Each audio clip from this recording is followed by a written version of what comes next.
This is the eHealth Radio Network, your source for health advice on demand.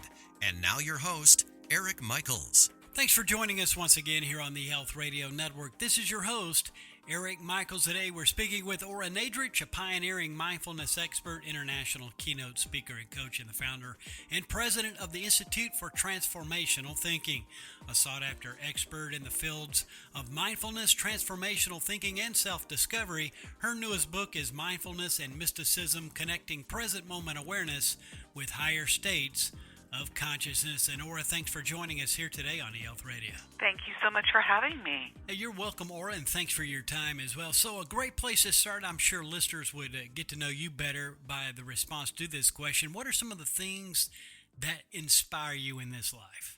Waking up every day and making it a new beginning. And that's really the basis of mindfulness. It's the essence of really being grateful for being another day alive and being in the present moment. Yeah, for sure on that. And tell us, what ignites your creativity, something that is so important as well? You know, what ignites my creativity is really just connecting to my authentic self, meaning that I am really aligned with my true essence, my purpose, and what I can do creatively. Do you know that I can express myself and really be present for that? So that really inspires me. I feel much more creative when I'm really connecting to what my purpose is. Yeah, I certainly understand where you're coming from there. Now, what does the book mean to you, mindfulness and mysticism, and why do you think it's needed in today's world? You know, I wrote Mindfulness and Mysticism because I really wanted to take mindfulness to a whole new level, and one that I really hadn't seen done before.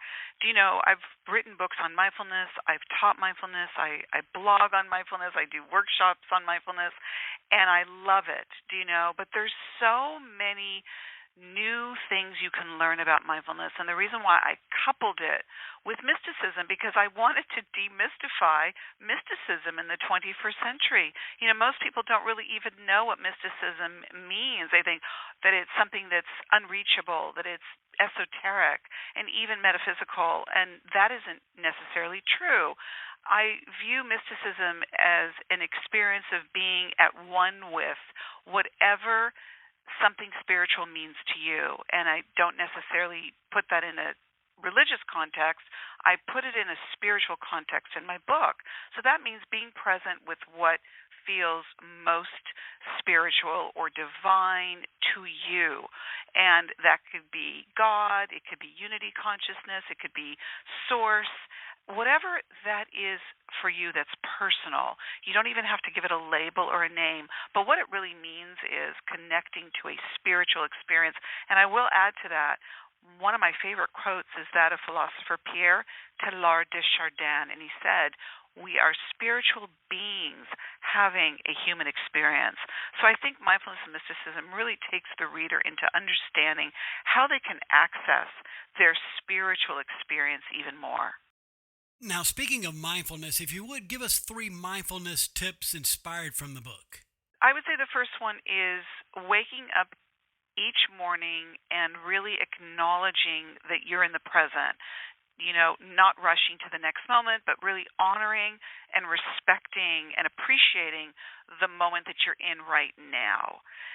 2 is that you can practice that at any given moment in your life. You don't have to be a seasoned meditator. You can just basically say to yourself, I want to show up in this moment fully present, and I'm going to do everything I can to give this moment what it deserves. And 3, it's the understanding that what we give to a moment, what we, show up in the moment as, who we are in that moment really gives us so much more back because we are meeting the moment fully present. Today we are joined by Ora Nadrich, a pioneer mindfulness expert, international keynote speaker and coach, and the founder and president of the Institute for Transformational Thinking. Her newest book is Mindfulness and Mysticism, Connecting Present Moment Awareness with Higher States of Consciousness. And she's joined us here today on eHealth Radio's Health News Channel, a part of the eHealth Radio Network. Now, tell us, what is the why behind the book, and what is it about this book, what is it about the book that you feel will make a difference in people's lives? The why behind the book really is that when we are more present, we're more aware.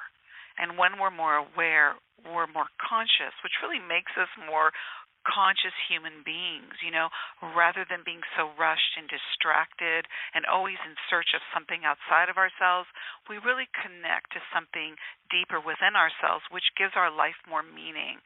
I do think it's really important, especially the times that we're in right now, because there's so much going on. We're so inundated with so many distractions and concerns and worry, especially what's happened in the last 2 years, which is unprecedented. So I feel that the book really will help people connect to what's important and what matters, and that by acknowledging our conscious awareness, we're not going to be so quick to allow ourselves to always be so distracted or allow ourselves to get caught up in the, overstimulation of our devices. They are increasing exponentially in distraction and new apps and all sorts of things that are going to make us even more tied into our devices. So mindfulness teaches us how to be more conscious human beings, and I think we can certainly use that in today's world. Now here's a question for you. How do you recommend that people not lose sight of consciousness? I think that the way in which not to lose sight of consciousness is to become more aware, to become more awake, if you will. To be a more conscious human being means that you're really fully present and you're aware not only of yourself, which means your acts, your deeds, your behavior, etc., is that you become more aware of yourself, you become more aware of others, and you become more aware of the environment of which you are in, and then the world. And so you become somebody who participates in life in a much more conscious, aware way. Ora, again, thanks for joining us here today. One last question for you before we conclude. Can you explain the dance between light and the dark? Well, I do believe that there are energies that exist in the world, on the planet, in life in general.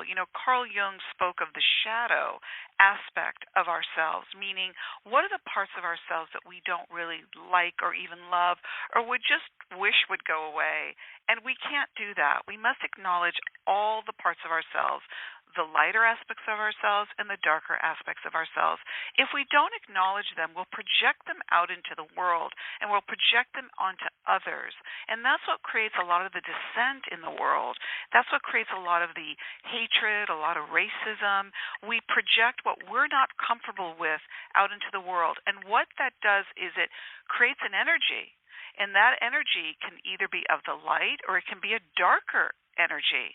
And we can call it what we will. We can say it's a dark energy, a light energy, a good energy, an evil energy. And it's our job to decide, what do we want to participate in? How do we show up every day?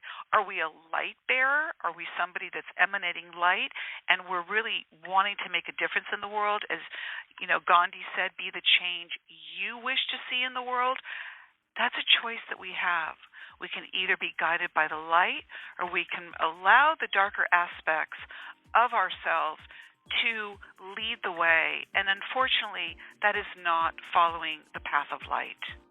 Again, listeners, Ora's book is titled Mindfulness and Mysticism, Connecting Present Moment Awareness with Higher States of Consciousness. Tell our listeners, Ora, if you would, where listeners can connect with you and get more information, not only on yourself, but on your book, Mindfulness and Mysticism. They can go to my website, oranadrich.com. It's full of everything there. I post things regularly. And to order my book, they can certainly do that on Amazon. And that is certainly easy enough. And we'll include that link within the show notes of this broadcast. Again, Ora, all the best. Thanks for joining us here today on eHealth Radio. Thank you so much. And thank you. We've been speaking with Ora Nadrich, a pioneering mindfulness expert, international keynote speaker and coach, and the founder and president of the Institute for Transformational Thinking. Again, her newest book is Mindfulness and Mysticism, Connecting Present Moment Awareness with Higher States of Consciousness. And for all the details, visit oranadrich.com. And again, this has been your host, Eric Michaels, and we do thank you for your continued support of the eHealth Radio Network. Join us again soon for another episode that will help further expand your knowledge on those things that are important to your health and wellness. For more eHealth Radio reports, we invite you to visit our main radio channel site at eHealthradionetwork.com. And as always, we do thank you for tuning in. Thanks for tuning in to the eHealth Radio Network. For more information or to subscribe to this podcast, visit eHealthRadioNetwork.com.